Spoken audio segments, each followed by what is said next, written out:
Welcome back to these videos where we learn English every day from, of course, Apple Pie English School. So this is a Q&A video today where we're going to learn how long should you study at home for kids, any age, up until adults. So how long per day, or how long per week, or how long per subject, not just for English. So please stick to this video so you can see that later when I explain the answer. So of course, before I start, don't forget to give us a like below and always subscribe.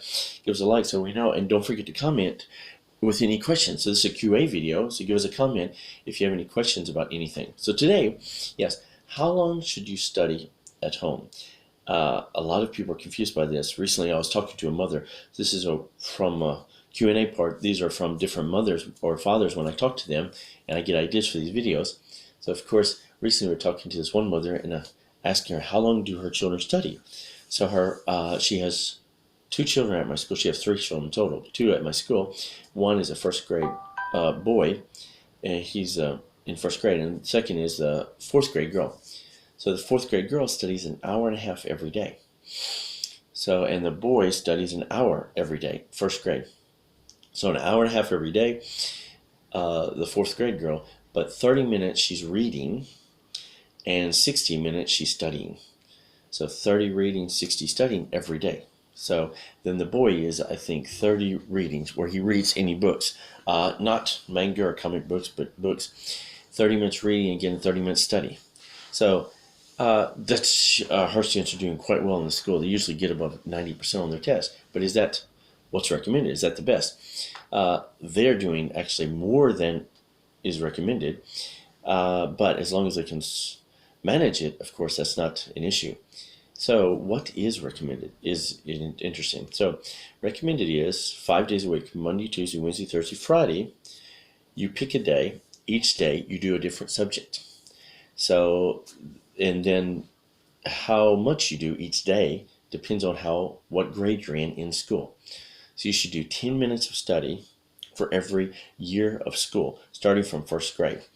We'll go backwards and say how much you should do for younger kids. But of course, first grade should be 10 minutes, second grade 20 minutes, third grade 30 minutes. That's each day, Monday through Friday. You should do that.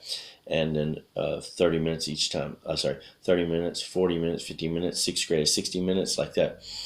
So what you should do is pick. For example, we have subjects in English, of course.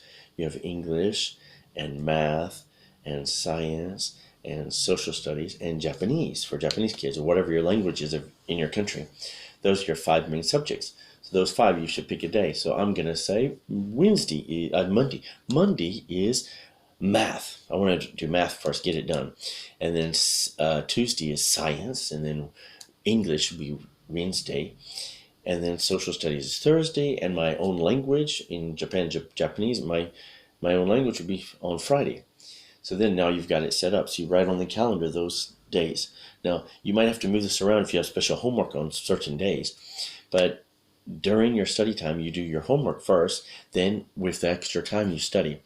So now that you've got your days set up, oh, sorry, lost my camera for a minute. So now that you got your days set up, by the way, the other subjects I don't not recommend, I should say that now. So there's 8 main subjects maybe. The rest you have is, of course, art and music and anything else, dancing or any other subjects you have, sports, anything else you have, you can do on Saturday and Sunday. But Saturday and Sunday I mentioned at the end because they're optional. So you can do, you can divide evenly those things I just mentioned on Saturday and Sunday, or you could say Saturday and Sunday is completely off. Our family's not focused on those 4, so you don't need to do them. Or our family's really focused on music, so you could do the same time on Saturday and Sunday only on music. Or if you say, I want music and sports, you can divide music and sports. So if your kid is, for example, in the 6th grade, which means you 10 times 6, 60 minutes. You should do 60 minutes on Saturday, 60 minutes on Sunday. You could divide that 60 minutes between all those subjects, or just, I want to do only sports on Saturday, Sunday, because they do academics weekdays, so they should do sports. Or they should do art, or they should do music, or you can divide them, art, music, and sports, 20 minutes each, for example. But that's up to you. It's a family it's up to your family's decision. So of course, whatever your family is focused on. But now back to the weekday. So of course you have one subject per each weekday, and you should divide by the time that I mentioned earlier. Starting from, I would say, in Japanese would be nincho. In America would be preschool. Kindergarten is the year before first grade. And before that, I would say preschool. I know preschool counts from 0, maybe, but we'll count preschool as the year before kindergarten. So from the year before kindergarten, I would start out. Before that, maybe I wouldn't be focused. So they're 3 years old. I wouldn't be focused on, I'd be focused more on their own personal language. You can use the same amount of time, but personal languages. So going backwards, the kindergarten should be 5 minutes. So 10 minutes for first grade, 5 minutes for kindergarten, which is nincho in Japan. And then ninshu should be 2.5 minutes. So 2.5 minutes per day. Wow, anybody can do 2.5 minutes, right?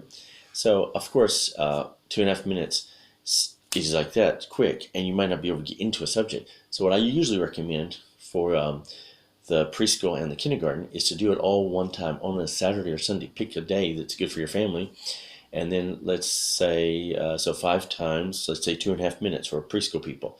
So let's say that's 12.5 minutes. So do 12.5 minutes on a subject. Then you have 5 extra minutes for, like I said earlier, the art, music, sports, whatever you want to do. Let's go kick a ball for 5 minutes. That's easy, right? All you do is 12.5 minutes of study and 5 minutes of an art or art is, by the way, everything. I would count art as sports, art, music, all of them are inside art. Things that you practice to get better at instead of memorizing like the school subjects. So then if you are kindergarten, if your child is kindergarten or you're kindergarten yourself, of course, 5 minutes. 5 minutes a day. Again, you can times that. So times 5, 25 minutes. Bam. And with that, I would say, instead of doing one day each subject, you could do this week, so 25 minutes, right? This week is math, next week is science, next week is art, social studies, or like that, or English. So you can do one subject a week instead of one subject a day and put them together. Then, of course, from first grade, you should start dividing by day and just tell them 10 minutes. All you gotta do is sit there for 10 minutes. Okay, on Monday, we decided math, right? Okay, so son or daughter, like sit there for 10 minutes, study math. And parents always think that they have to teach them. I have videos on this on my study channel, study tips channel, but you don't have to teach them. Best would be do with them. And if you don't have time enough to do with them, the second best is to have them teach you. Be a student, never be a teacher. So after they finish their 10 minutes, if they're first grade, finish their 10 minutes of math, then you say, okay, teach me one thing. That's all. So if you can't stay with them, the best is if you could do with them. So if you can buy a workbook, like the family I mentioned at the beginning of this video, she has workbooks. The mother bought workbooks for every subject for them, so they can study outside of school. So if you can buy a workbook for math, okay, here's son, daughter, here's your workbook, here's my workbook. Let's do together. If you do together, that's always. Of course, I own an English school. If you want your kids to improve the fastest, learn English at the same time as them. Not the same English. Your English might be better or might be worse than them, but if you're learning at the same time, practicing together, it's like a competition. Kids see what you do. It's an example would be like reading. People always think, I need to read to my kids to make them better readers. Actually, research shows that you need to have books in your house. The more books you have and the more reading in front of them you do, the better readers they become. I think I did a video about that, but if I didn't, yeah. So of course, again, so if you have a lot of books at your house, but not a lot of books matters, but it also matters that you read in front of them. So if they see you reading, like my father read all the time, he was part of a book club where four unique books would come every month. And he never read to us, ever. I don't think even child time he read to us, but he read in front of us. And exactly, by seeing him read, then kids will be interested. That's true of most things. So if the kids see you do something, they'll try it harder. So of course, if you have the time, do with them at the same time, like let's practice together. If you don't have the time, all you need is, for their 10 minutes, you just need 30 seconds. Because after they finish, okay, after you finish whatever you're doing, you can show me so I know you did it, but also teach me one thing. Teach me something like fractions. Oh, okay, you did fractions today.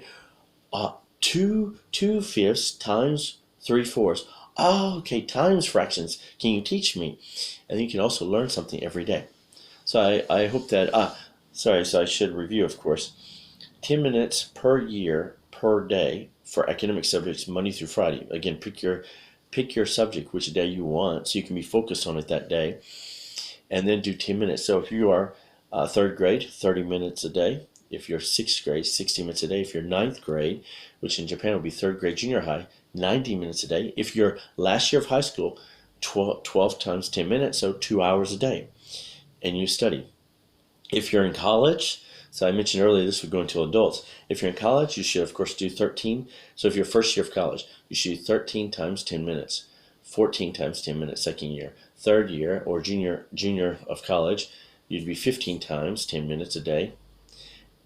Which 15 times 10 minutes a day, 2.5 hours. 2.5 hours a day, Monday through Friday, study. And then if you're the fourth year, almost finishing, 16 times 10 minutes a day, what's that, 2 hours, 40 minutes. And then if you're an adult, you should plus 10 minutes to that. So 12 plus 5, 17, 17 times 10 minutes. And that's how long. But as an adult, you don't have to do all the subjects. You can do what you're good at, or sorry, what you want to improve at. Like my English students want to improve English, so they don't have to do math and science. They just need to do English. So they come to my class, but outside of my class, they should study at least 17 times 10 minutes. So 170 minutes a week, 3 hours extra a week to improve, to do like a rocket ship and improve as fast as possible. Thanks again for watching, and don't forget to subscribe if you haven't subscribed yet. Up here, some other videos, QA videos and things like that. And of course, here's some popular videos on our channel. Thanks again, and I hope you have a good day, and don't forget to come again tomorrow where we learn something different every day. See you!